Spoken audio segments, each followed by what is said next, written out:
Nursing article critique: Napping on the night shift. To begin with, the article clearly states it is about a research experiment where they had nurses napping on the night shift. It is separated into sections including an intro, body conclusion, and some tables.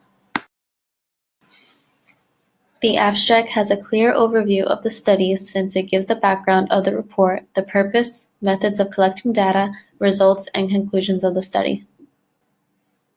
The objective is to evaluate the hurdles that prevent the successful implementation of naps during night shift and to explain the experiences of night shift nurses who took naps. The objective of the report is in the abstract. The research hypothesis is that night shift napping would greatly improve the nurses' fatigue and their nursing practice. The target population is night shift nurses in a 380-bed capacity teaching hospital and a 313-bed children's hospital, which is enough since the hospitals are of large capacity. The inclusion criteria are that the target population had to be night shift nurses and night managers. Interviews were used to collect data. The process is described in a flowing manner, which is easy to follow. The results are represented in the report with the significance being that it allows the reader to understand barriers that prevent the successful application of night shift napping and its effects.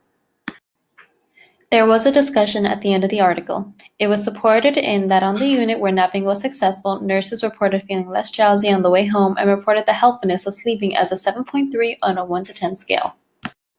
The strengths of the report are that they vividly explained the hypothesis and showed how the data was collected. Weaknesses were that most of the references were over 5 years old. Limitations include nurses not taking long naps due to unit culture and the nurse manager's attitudes towards napping. The limitations did not allow the researchers to perceive all the obstacles. The references are appropriate because many of them were used, but also inappropriate because many are over 5 years old. The recommendation would be to implement napping as standard practice for night shift nurses.